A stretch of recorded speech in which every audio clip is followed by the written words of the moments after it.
సువార్త అనే ఆధ్యాత్మిక కార్యక్రమానికి ప్రభు నామములో మిమ్మల్ని అందరినీ ప్రేమతో ఆహ్వానిస్తున్నాం. సిస్టర్ సుల్తాన్ నవీన్ గారు చెప్తున్న వాక్యము మీ అందరికీ దీవెనకరంగా ఆశీర్వాదకరంగా ఉందని మేము ప్రార్థిస్తున్నాం. మీ యొక్క అభిప్రాయాలు సలహాలు యూట్యూబ్ లింక్ ద్వారా మాకు తెలియపరచగలరు. మీలో ఎవరికైనా ప్రార్థన అవసరం ఉన్నట్లయితే స్క్రీన్పై కనిపిస్తున్న మొబైల్ నెంబర్కి మీరు ఫోన్ చేసినట్లయితే మీ కొరకు మేము ప్రార్థన చేస్తాం. ప్రభు మిమ్మల్ని దీవించుగాక.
చూచిన హృదయం నీలకాంత సుందరుని చూడ తొంగి చూచిన హృదయం నీలకాంత సుందరుని చూడ తొంగి చూచిన హృదయం నీలకాంత సుందరుని చూడ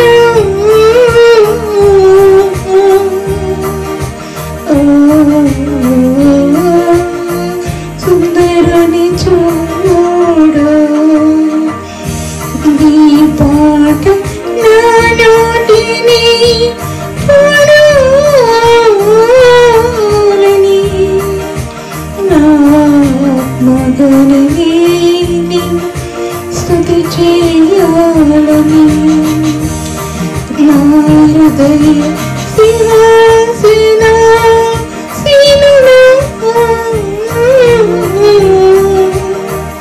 నా హృదయ సింహాసనాసీనుడా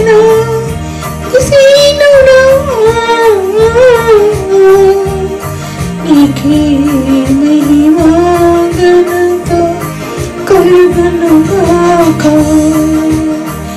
నీ పాట నా నోటిని పాడాలి నా ఆత్మబలని నిన్ను స్తుతి చేయాలని నీ పాట నా నోటిని పాడాలని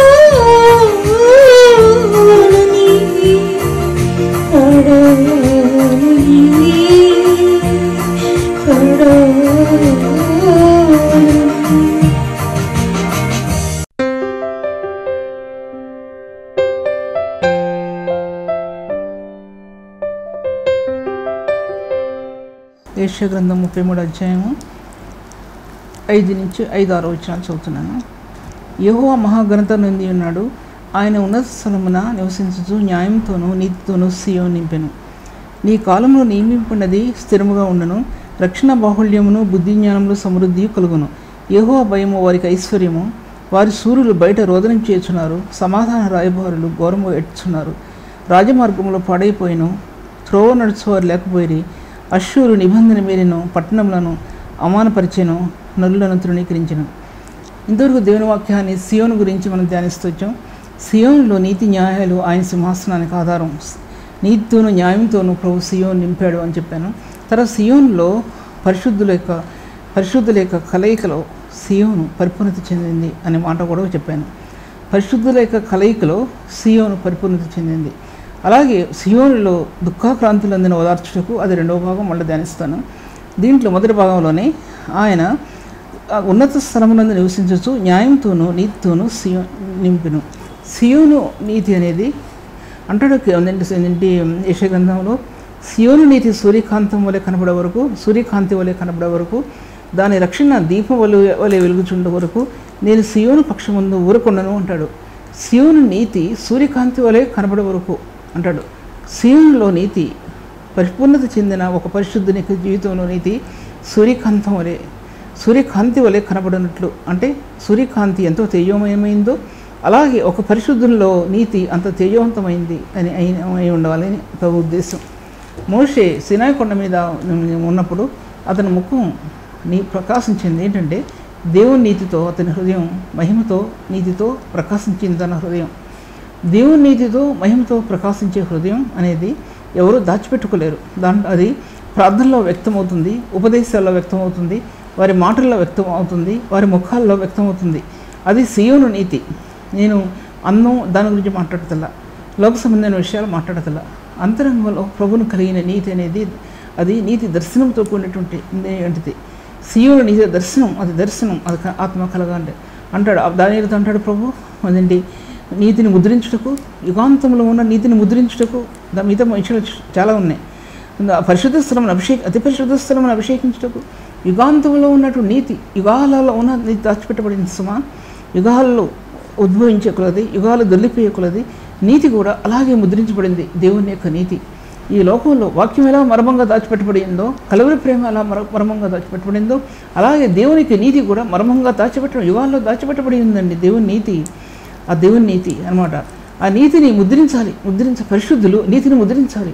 వారి హృదయంలో నీతి ఉంటే ఆ నీతిని పట్టుకుని పరిశుద్ధులు నీతిని ముద్రిస్తారు. హృదయంలో నీతి లేకపోతే ఏం ముద్రిస్తారు అనేది మనం వేసుకునే ప్రశ్న అది.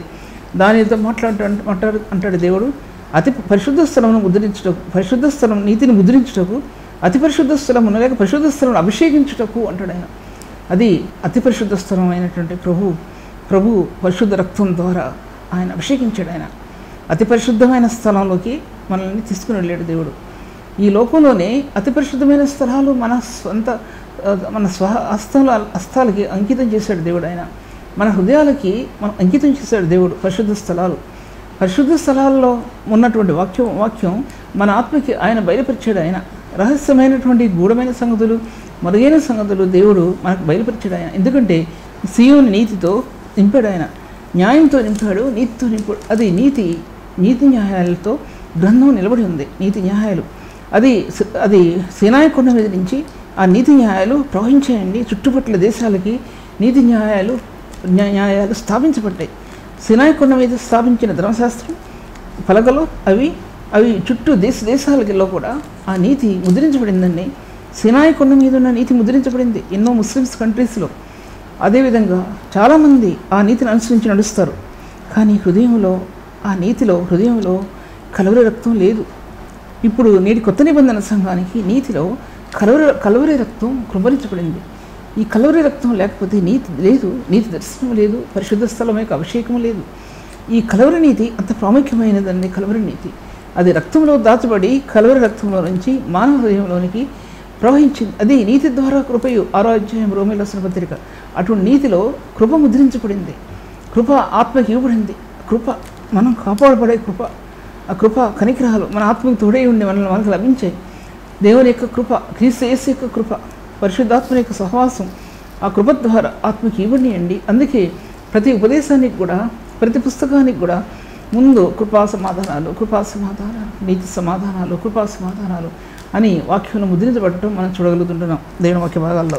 ఆయన 5వ వచనం, ఆయన ఉన్నత స్థలము నివసించుతూ న్యాయంతో నీతితో సియోను. ఎవరు సియోను అని పిలువబడిన వారు? ఎవరు సియోను అని అనబడినవారు? పరిశుద్ధుల కూడిక, పరిశుద్ధుల సమూహం, పరిశుద్ధులకు ఎంచబడిన వారు అని చెప్పాను నేను ముందు భాగంలో.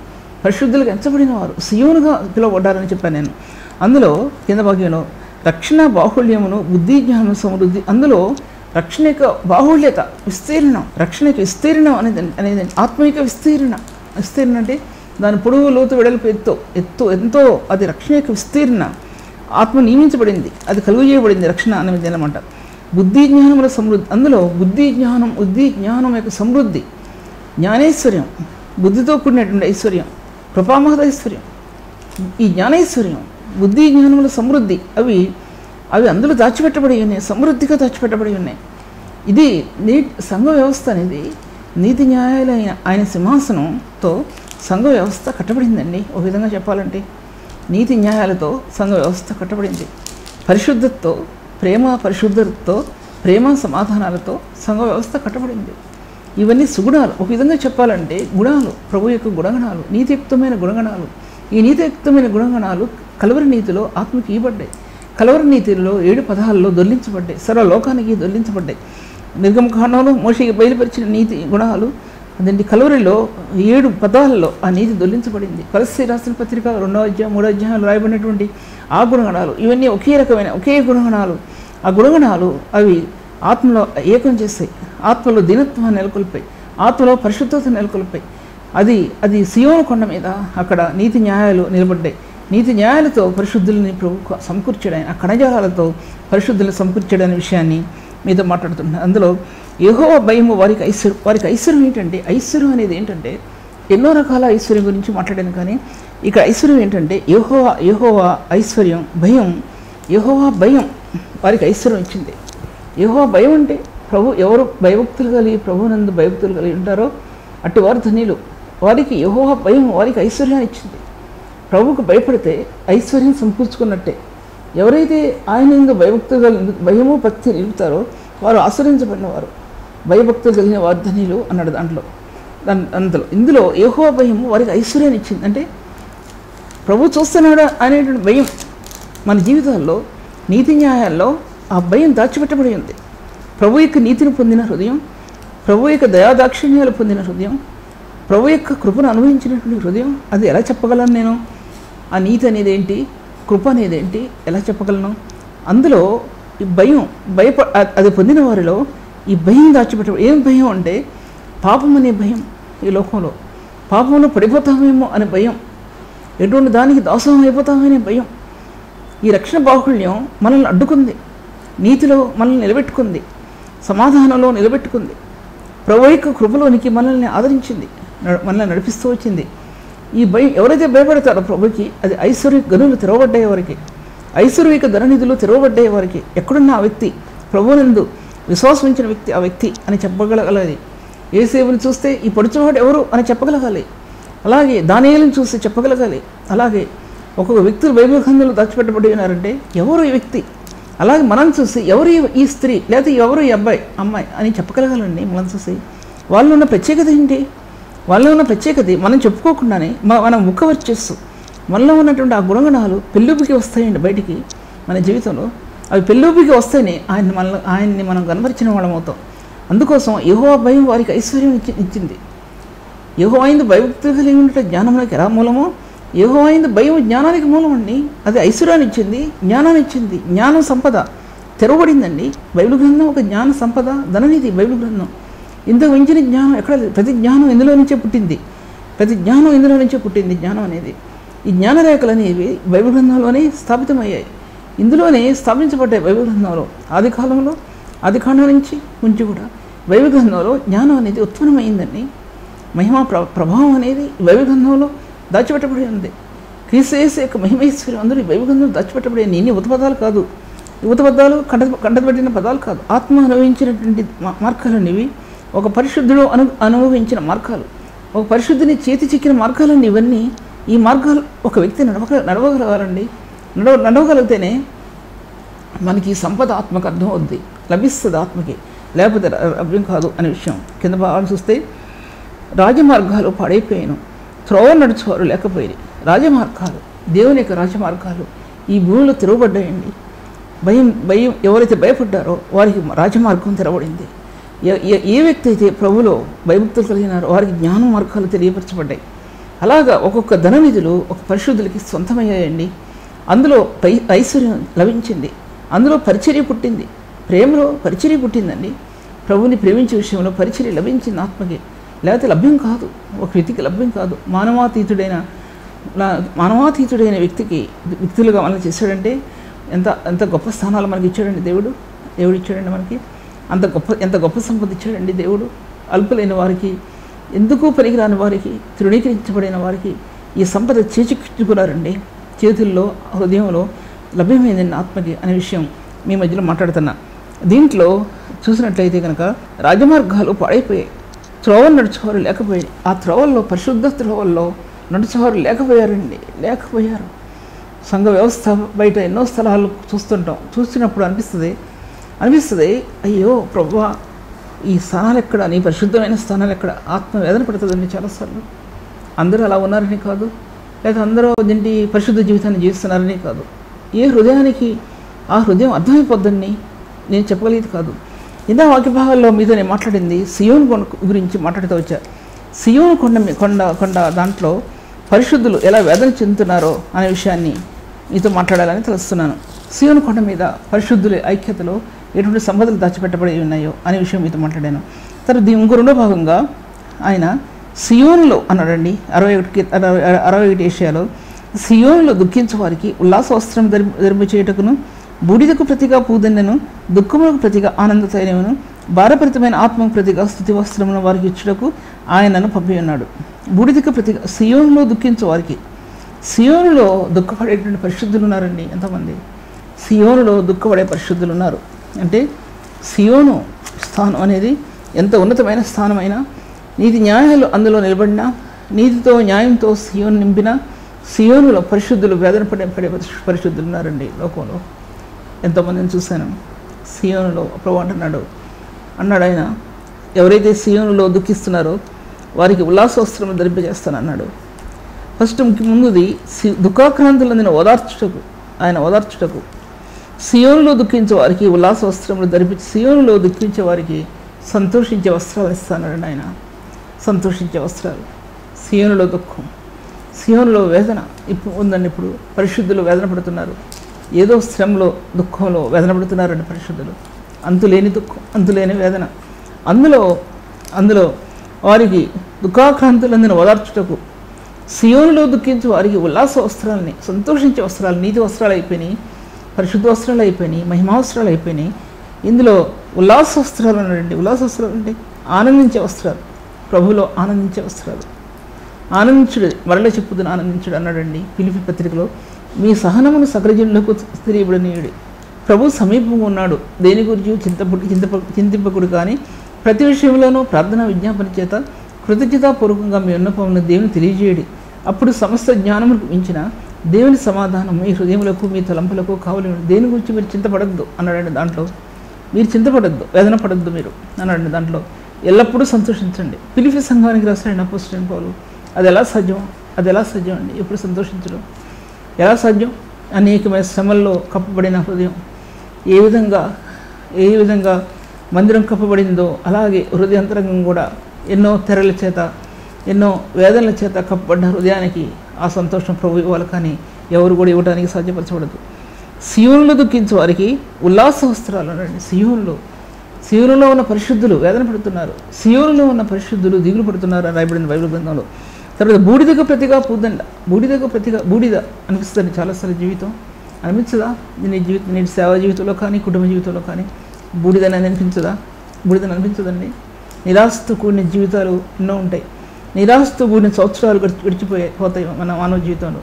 ఎక్కడ కూడా దేవుని యొక్క మహిమ కనబడకుండా, వెలుగు కనబడకుండా, ఆ వెలుగు కిరణాలు కనబడకుండా చీకటిలో ఆ బూడిదలో కూర్చుంటాం అంటే చాలాసార్లు. చేతుల్లో ఆ బూడిదను పెట్టుకుని ఏడుస్తాం ఎన్నోసార్లు. ప్రభు అంటున్నాడు బూడిదకు ప్రతిగా పూదండ అన్నాడు. ఆ బూడిదలో గులాబీ పూలు ఎక్కడైనా ఉందండి? బూడిదలో గులాబీ పూలు. బూడిదలో ఎవరో హర్షించేసరి కదా, ఆ బూడిదలో కూర్చున్న వారికి ప్రభు పూదండలు అన్నాడు. బూడిదకు ప్రతిగా పూదండ అంటే పూల దండలు.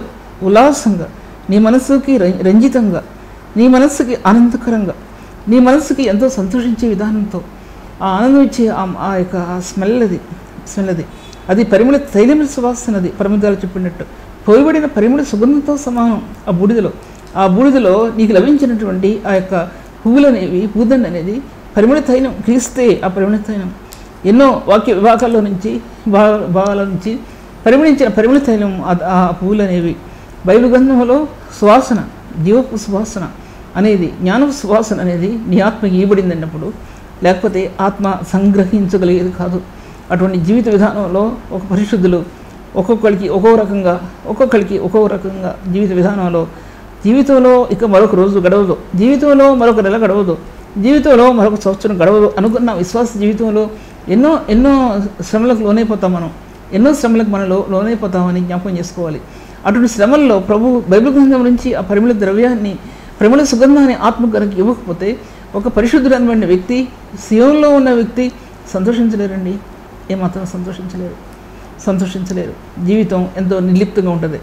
జీవితం ఎంతో భయంకరంగా ఉంటుందండి. చాలాసార్లు ఆ రోజులు గడిచిపోయినాయి నా జీవితంలో, సంవత్సరాలు గడిచిపోయినాయి నా జీవితంలో. అటువంటి మార్గాల నుంచి ప్రభు తప్పించి లేవనెత్తాడండి. ఆయన లేవనెత్తి సుగంధ తైలాన్ని అభిషేకించడం మాత్రం కాకుండా మహిమ కలిగినటువంటి ఆ మార్గాలు ఆత్మకు బయలుపరిచాడండి. నేటి పరిశుద్ధులకు అటువంటి మార్గాలు తెలియపరిచాడనే విషయాన్ని నేను మీతో మాట్లాడుతున్నాను. ఎందుకంటే అది కనుక దుఃఖములకు ప్రతిగా పూదండను, బూడిదకు ప్రతిగా పూదండను, దుఃఖములకు ప్రతిగా ఆనంద తైలం, ఆ సుగంధ తైలం, ఆనంద తైలం అన్నాడండి. దాంట్లో పరిమళ తైలం అనండి, పరిమళ సుగంధం, పరిమళ తైలం అన్నాడండి. పరిమళ సుగంధం, ఆనంద తైలం, సుగంధాభిషేక తైలం, ఇలాగ బైబిల్ గ్రంథంలో కొన్ని అధ్యాయాల్లో అవి బయలుదేరాయి. అవి అదేంటి నిర్గమకాండలో చూపించబడింది, తర్వాత అదేంటి జకర్యాలో చూపించబడింది, తర్వాత ఆయన ఆనంద తైలంతో అభిషేకించాడు. కీర్తనలో చూపించబడింది అండి ఆనంద తైలం. సుగంధాభిషేక తైలం అన్నాడండి. అదేంటి దేవి ఖండంలో. అలాగా ఈ వాక్య భాగాల్లో ఎంతో పరిమళ తైలం ఆత్మకి పరిశుద్ధాత్మకి తైలంలో ఇవన్నీ ఆత్మకి ఇవ్వబడ్డాయండి. ఇవి కృపావరాలు కాదు, ఇవి కృపావరాలు వేరు. కానీ దీనిలో ఆత్మలో పోయబడిన సుగంధం అది, ఆత్మలో పోయబడిన పరిమళ తైలం అది. అది క్రీస్తు యొక్క ఆ యొక్క శిలువానుభవంలో ఆత్మ లభించినటువంటి ఆ సుగంధం అది అపొస్తలుడైన పౌలు 2 కొరింథీకి రాస్తూ అది ఏంటి ఆనంద రాస్తూ అన్నాడు, అది జ్ఞానం యొక్క సువాసన అన్నాడండి. జ్ఞానం యొక్క సువాసన, అది జీవం యొక్క సువాసన.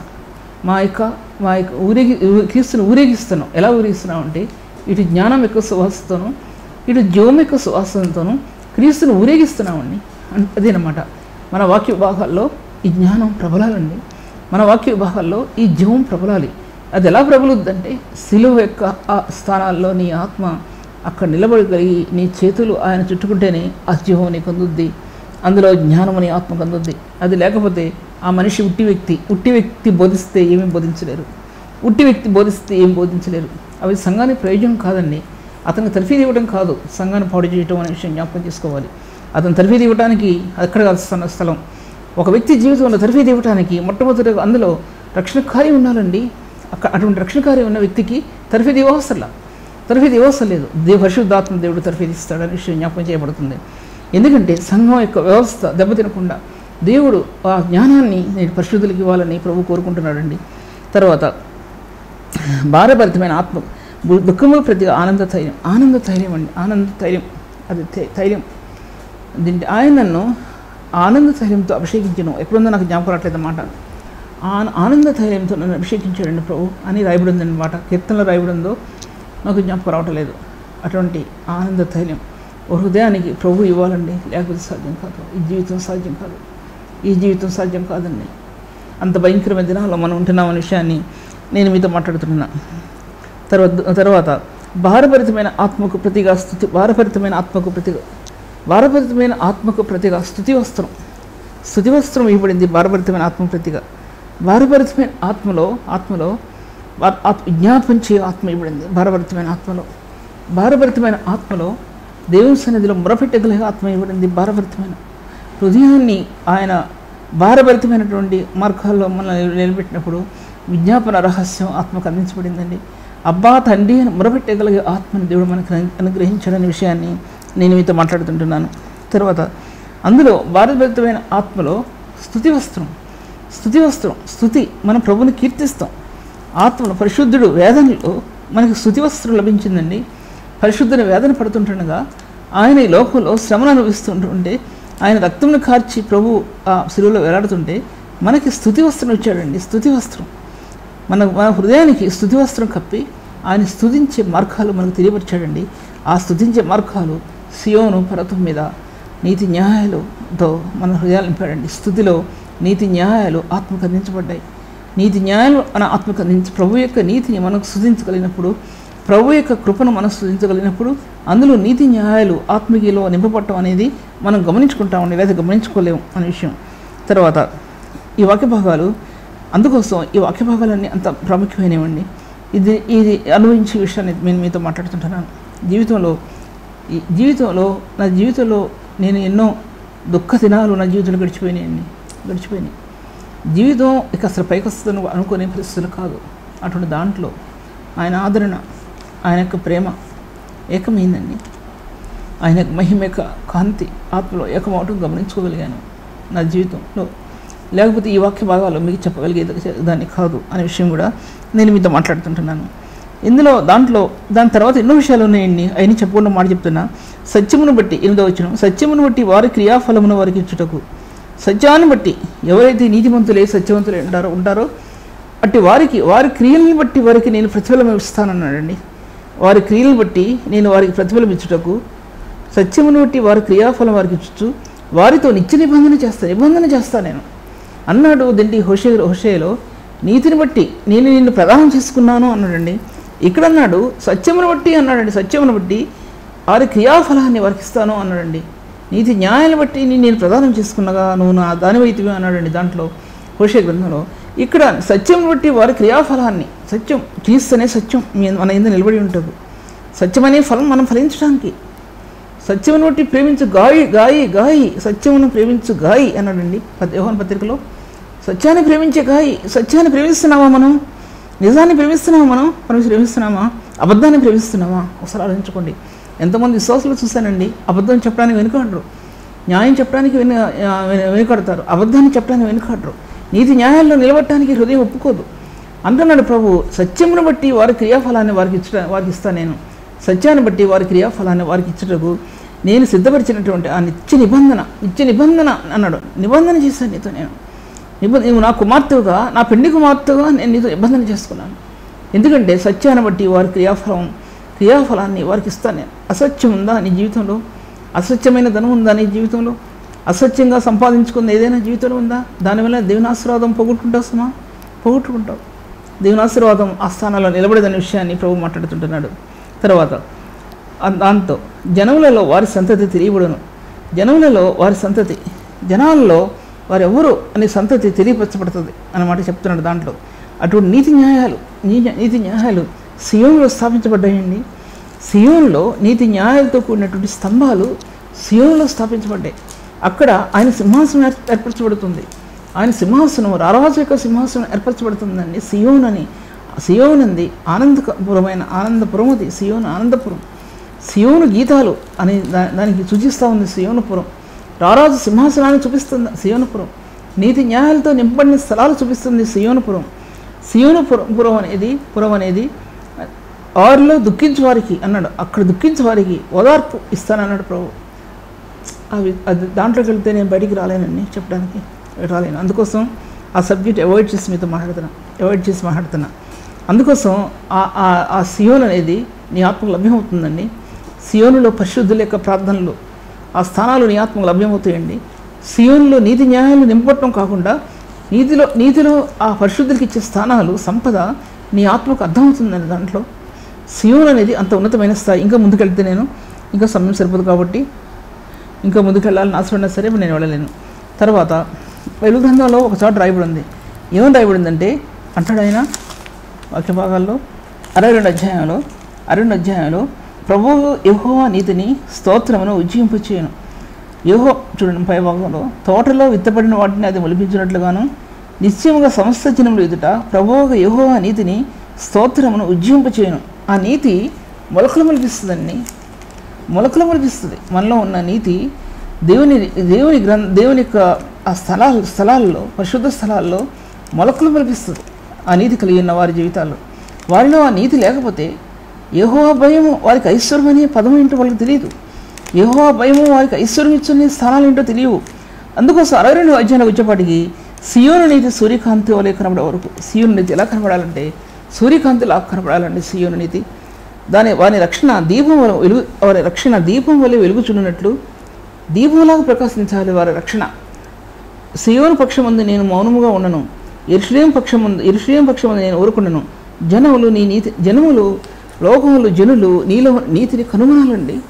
నీలో ఉన్న నీతిని కనుగొనాలి. నీతి దర్శనం నీలో నుంచి బయలుదేరాలి. నీతి వలన బైబిల్ గ్రంథం యొక్క దర్శనం నీ ఆత్మకు ఇవ్వబడుతుందనే సత్యం కూడా అది జ్ఞాపకం చేసుకోవాలండి. అందుకోసం బైబిల్ గ్రంథంలో ఇన్ని మార్గాలు తెరవబడి ఉన్నాయి. నీతిలో, పరిశుద్ధతలో, యథార్థతలో ఒక వ్యక్తి ఆనందించడం అందు ప్రభు యొక్క కళ్ళు అక్కడ ఉంటాయని 113 దావీదు కీర్తనలో కూడా రాయబడిందండి. ఆయన యొక్క దృష్టి నీతిమంతుల మీదను, ఆయన దృష్టి యథార్థవంతుల మీదను నిలబడును అనే విషయం కూడా మనం జ్ఞాపకం చేసుకుని అటువంటి స్థానాల్లో మనం నిలబడటానికి దేవుని సన్నిధిలో మన హృదయాలు సిద్ధపరచుకోవాలనే విషయాన్ని ప్రభు మనతో మాట్లాడుతుంటున్నాడు. అందుకోసం ఈ వాక్య భాగాలు సియోను పర్వతం అనేది అంత ఉన్నతమైన పర్వతం అనేది ప్రభు 2వ రాకడలో ఆ సియోను పర్వతం మహిమాయుక్తంగా ప్రకాశిస్తుందండి. ఆయన యొక్క 2వ రాకడ సింహాసనం ఆయన స్థాపించినప్పుడు అటువంటి స్థానాల్లో సియోను పర్వతం నిలబడి ఉందనే విషయాన్ని మనం జ్ఞాపకం చేసుకుందాం. తర్వాత 33 అధ్యాయంలోని ఇంకొక మాట చెప్పి ముగించేస్తాను. తర్వాత ఒక మాట ఏంటి 15 వచనం, నీతిని అనుసరించి నడుచుకొనొచ్చు, యథార్థముగా మాట్లాడచ్చు, నిర్బంధన వలన వచ్చు లాభమును ఉపేక్షించచ్చు, లంచం పుచ్చుకొనకుండా తన చేతులు ములుపుకుని, హత్యను మాట వినకుండా చెవులు మూసుకుని, చెడుతనವನ್ನು చూడకుండా కన్నులు మూసుకున్నవాడు ఉన్నత స్థలమున నివసించును, పర్వతమును శిలలు అతని కోటయగును అని రాయబడింది. దాంట్లో కింద భాగంలో అలంకరించబడిన రాజు నీవు కన్నులారా చూచెదవు, అలంకరించబడిన రాజు నువ్వు సియోనులో నువ్వు చూడగలుగుతావు. సియోను పర్వతం మీద నువ్వు చూడగలుగుతావు. సియోను పరిపూర్ణతలో అలంకరించబడిన రాజు నువ్వు చూస్తావు. అక్కడ అక్కడ అక్కడ మార్గాలు తేటపరచబడితే పరిపూర్ణమైనటువంటి సౌందర్యవంతమైనటువంటి నగరాన్ని లేక సౌందర్యవంతమైన పర్వతం అని పెట్టబడిన స్థానంలో నీ కన్నులారా నీ రాజుని పరిశుద్ధుడైన ప్రభువును చూసి ఆనందిస్తూ ఉండి ఈ వాక్యాన్ని ప్రభు దీవించుగాక ప్రార్థించుకుందాం. తండ్రి వందనాలు ప్రభా, నీ స్తుతులు తండ్రి. ఉన్నతమైన దేవుడు ప్రభా, నువ్వు ఘనమైన దేవుడు ప్రభా. ఈ పని పూర్తి చేయడానికి తండ్రి నువ్వు ఇచ్చిన సహాయం కొరకు తండ్రి నీ కొందనములు ప్రభా. మీ రక్షణ కాంతి ప్రకాశింపజేసినందుకు నీ కొందనములు ప్రభా. ఈ పని భారాన్ని తెలియజేసినందుకు నీ కొందనములు ప్రభా. మహారాజు నువ్వు తండ్రి నీ కొందనం చెల్లిస్తుంటున్నాను తండ్రి. జీవమగలైన మీ సన్నిధిలో మీరు లెక్కించుకోండి, జ్ఞాపకం చేసుకోండి, పరిచర్యను ఆశీర్వదించండి ప్రభా. మీరు అధిక మహిమ తెచ్చుకోండి ప్రభా. అనేకులకు జీవం ఇచ్చేదిగా చేయండి. అనేకుల్లో అలంకరించబడిన రాజుని కనులారా చుచ్చేవారిగా చేయండి ప్రభా. నా ఆత్మ అనుభవించడానికి మీరు కృపనిచ్చి నడిపించండి. అనేకుల్లో నీ జీవం ప్రబలినట్లు మీరు సహాయం చేయండి ప్రభా. దేవ ఈ పరిచర్యను మీరు మీ రక్తం చేత నీ నిబంధన రక్తం చేత తుదముట్టించండి ప్రభా. తండ్రి సహాయం చేసి ఆదరించమని ప్రార్థన అంగీకరించమని యేసునామములో స్తుతించి వేడుకుంటున్నాను తండ్రి. ఇంతవరకు సిస్టర్ సుల్తాన్ నవీన్ గారి వాక్యాన్ని ఆత్మలో ఆనందించి దేవుని మేలు పొందాలని నమ్మి దేవుని స్తుతిస్తున్నాం. మీ యొక్క అభిప్రాయాలు కామెంట్స్ ద్వారా మాకు తెలియపరచండి. Please like, comment, share and subscribe. God bless you all.